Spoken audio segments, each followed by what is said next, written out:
ಕೇಂದ್ರ ಸರ್ಕಾರ ಅರ್ಧ ದಿನ ತಮಿಳುನಾಡಿನಲ್ಲಿ ರಾಮಲಲ್ಲಾ ಉದ್ಘಾಟನಾ ಲೈವ್ ನಿಷೇಧ ಮಾಡಿದೆ ಸರ್. ತಮಿಳುನಾಡಿನಲ್ಲಿ ತಮಿಳುನಾಡು ಬಗ್ಗೆ ನಾನೇ ಮಾತಾಡಲಿ. ಅಲ್ಲ ಸರ್, ಇಲ್ಲೇನಾದ್ರೂ ಇಲ್ಲಪ್ಪ, ನಾನು ರೈತರ ಜೊತೆ ಒಳಗಡೆ ಚರ್ಚೆ ನಡೆಸಿದ್ರಿ. ಅದು ಏನ್ ಹೇಳಿ, ಈಗ ನಾವು 1,250 ರೂಪಾಯಿ MSP-ಗಿಂತ ಜಾಸ್ತಿ ಕೊಡ್ತೀವಿ ರಾಜ್ಯ ಸರ್ಕಾರದಿಂದ ಅಂತ ಹೇಳಿದ್ವಿ.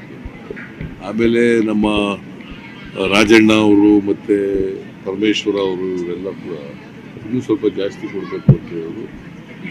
1,500 ರೂಪಾಯಿ ಕೊಡ್ತೀವಿ ಅಂತ ಹೇಳಿದ್ವಿ. 15,000 ಮಾಡ್ತೀವಿ.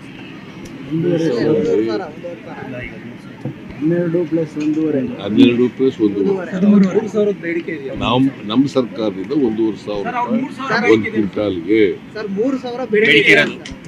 ಬೇಡಿಕೆ ಬೇಕಾದಷ್ಟು ಇರ್ತವ್ರಿ. ನಮ್ಮ ಶಕ್ತಿ ಅನುಸಾರ ತಾನೇ ಕೊಡಬೇಕು. ರಾಜ್ಯ ಸರ್ಕಾರದಿಂದ ಇದು MSP ರೇಟ್ ಕೊಡೋದು ಕೇಂದ್ರ ಸರ್ಕಾರ, ನಾವಲ್ಲ.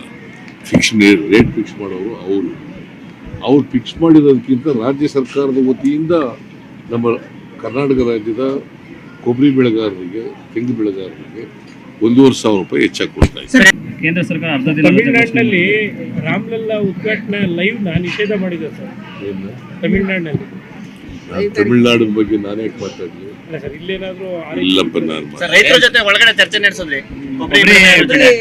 ಅದು ಏನ್ ಹೇಳಿ, ಈಗ ನಾವು 1,250 ರೂಪಾಯಿ MSP-ಗಿಂತ ಜಾಸ್ತಿ ಕೊಡ್ತೀವಿ ರಾಜ್ಯ ಸರ್ಕಾರದಿಂದ ಅಂತ ಹೇಳಿದ್ವಿ.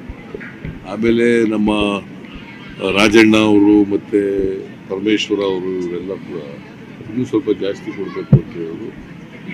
1,500 ರೂಪಾಯಿ ಕೊಡ್ತೀವಿ ಅಂತ ಹೇಳಿದ್ವಿ. 15,000 ಮಾಡ್ತೀವಿ. 12 ಪ್ಲಸ್ 1,500 ನಮ್ಮ ಸರ್ಕಾರದಿಂದ 1,500 ರೂಪಾಯಿ ಒಂದು ಕ್ವಿಂಟಾಲ್ಗೆ ಬೇಡಿಕೆ ಬೇಕಾದಷ್ಟು ಇರ್ತವ್ರಿ. ನಮ್ಮ ಶಕ್ತಿ ಅನುಸಾರ ತಾನೇ ಕೊಡಬೇಕು. ರಾಜ್ಯ ಸರ್ಕಾರದಿಂದ ಇದು MSP ರೇಟ್ ಕೊಡೋದು ಕೇಂದ್ರ ಸರ್ಕಾರ, ನಾವಲ್ಲ. ರೇಟ್ ಫಿಕ್ಸ್ ಮಾಡೋರು ಅವ್ರು ಫಿಕ್ಸ್ ಮಾಡಿರೋದಕ್ಕಿಂತ ರಾಜ್ಯ ಸರ್ಕಾರದ ವತಿಯಿಂದ ನಮ್ಮ ಕರ್ನಾಟಕ ರಾಜ್ಯದ ಕೊಬ್ಬರಿ ಬೆಳೆಗಾರರಿಗೆ, ತೆಂಗು ಬೆಳೆಗಾರರಿಗೆ 1,500 ರೂಪಾಯಿ ಹೆಚ್ಚಾಗಿ ಕೊಡ್ತಾ ಇದೆ.